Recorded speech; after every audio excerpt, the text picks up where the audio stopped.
स्वागत है आप सभी का बॉटनी के दूसरे लेक्चर में, जिसमें हम समझने वाले हैं तना स्टेम क्या होता है। तना को समझने के लिए आपको समझना होगा रेडिकल से किस प्रकार इसका विकास होता है। तो रेडिकल जब हमारे पास होता है उसमें से ऊपर निकलता है प्लमल को हम हिंदी में बोलते हैं प्रांकुर, यानी कि प्रांकुर इस प्रकार से जो आपको काला सा दिखाई दे रहा है इसे बोला जाएगा प्रांकुर ऊपर की साइड, और जो इससे हरे कलर में ऊपर दिखाई दे रहा है इसे बोलेंगे फिर हम तना। तना को शाखा या ब्रांचेस भी बोलते हैं। इसमें प्रश्न बनता है आपका कि जियोट्रॉप की ओर जाता है, तो हम बोलेंगे नेगेटिव, क्योंकि जियोट्रॉप बोला जाता है पृथ्वी की ओर नहीं जाता।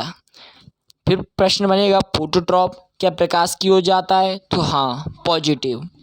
ठीक है, विशेषता इसकी रहती है नोड इंटरनोड।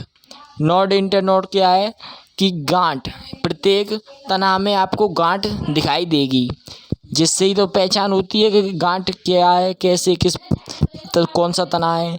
अब इससे पूछा जाए कि सबसे ज़्यादा 1 मिनट अगर पूछा जाए कि सबसे ज़्यादा हानि से कब होगी, पत्तियां गिराने पर या कब होगी, तो हम बताएंगे ज़्यादातर इसको हानि होगी छीलने से।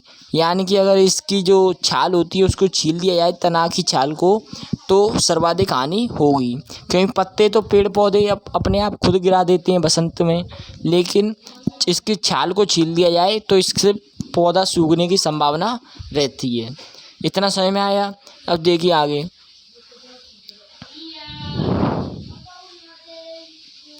अब आप यहाँ देख सकते हैं जैसे कि ये रहा रेडिकल में से नीचे आपका जा रहा है मूलांकुर, और मूलांकुर से ऊपर फिर ये यहाँ शीर्ष आप देख पा रहे हैं, ये मूलांकुर है नीचे की ओर, यहाँ भी मूलांकुर है, और ये ऊपर निकल गया तना आपका।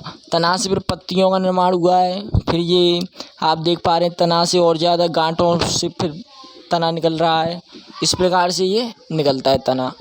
ठीक है, अब इससे आगे आपने एक छोटा पौधा देखा होगा, उसमें भी ये तना ही होते हैं।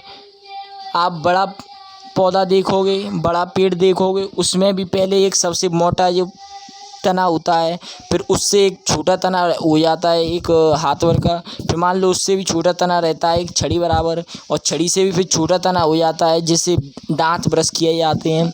तो ये इस प्रकार से तना चलता है। ठीक है, उसके बाद आता है कि तना के प्रकार कौन से हैं। तो तना को हम 3 प्रकार का गिनते हैं तना की कैटेगरी में। तना नंबर 1 होता है आपका एरियल, यानी कि वायवीय तना कौन सा होते हैं, जैसे कि नीम, बरगद, जामुन, आम। वायवीय का अर्थ होता है कि हवा में, यानी कि जिसका ऐसे 95% पौधे जिनके तना हवा में ही रहती हैं। ज़्यादातर 95% पौधों के तना हवा में ही रहती हैं। नीम ले लो आप, उसका तना हवा में मिलेंगे आपको। बरगद के तना भी आपको हवा में मिलेंगे। जामुन के तना भी आपको हवा में ही मिलेंगे। आम का पेड़ होता है, उसमें भी जितने तना होते हैं वो ऊपर हवा में ही रहती हैं, पृथ्वी के ऊपर रहती हैं, इसलिए इन्हें बोला जाता है वायवीय एरियल तना। जो कि पृथ्वी को ऊपर पाए जाएँ, ऐसे तनाव को बोला जाएगा वायवीय एरियल तना। इतना समझ में आया। ज़्यादातर 95% वायवीय तनाई रहती हैं, बाकी के 5% आपके अर्धवायवीय और भूमिगत रहती हैं।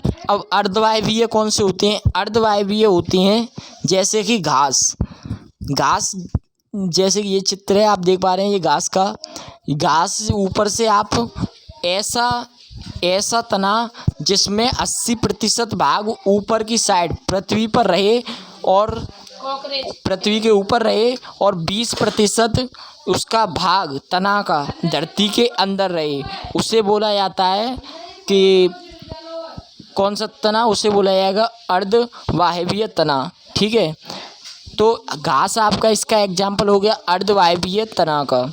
ठीक है, क्योंकि अगर घास को जब हम काटते हैं तो उसके नीचे का हिस्सा कुछ रह जाता है, फिर उसके बाद वो पुनः उपज जाती है। लेकिन अगर वो घास पूरी, अगर कोई खुरपी से उसको उखाड़ लाता है तो वो घास पुनः नहीं उपजेगी।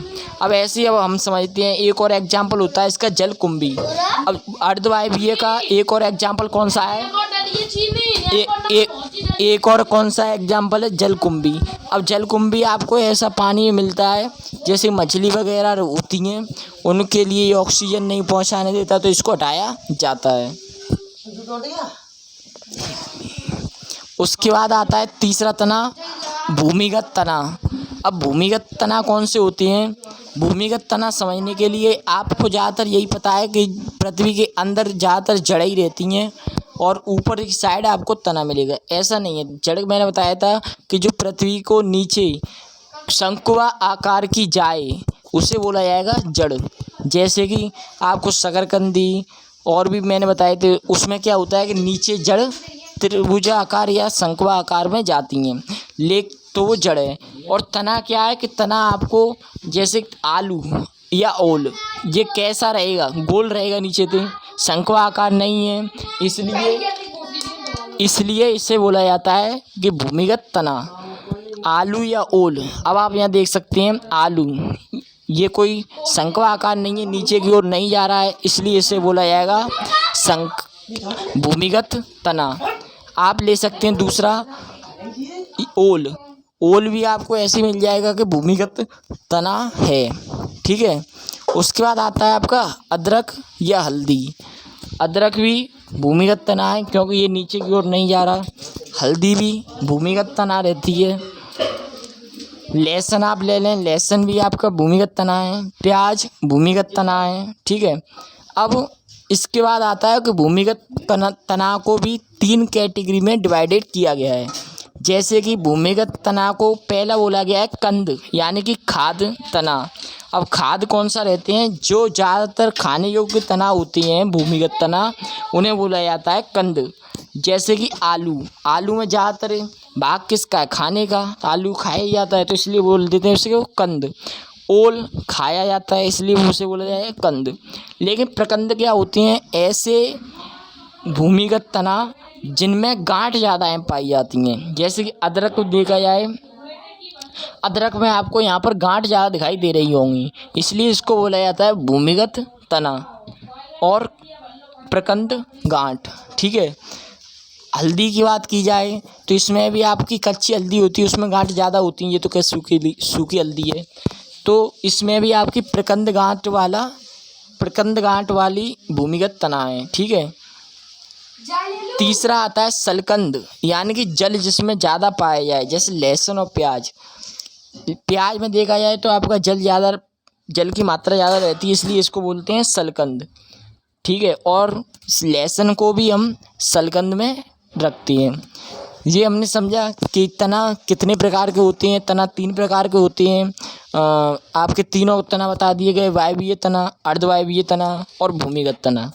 भूमिगत तना को 3 भागों में डिवाइडेड किया गया, कंद, प्रकंद और सलकंद। चलिए मिलते हैं नेक्स्ट टॉपिक में। Thank you.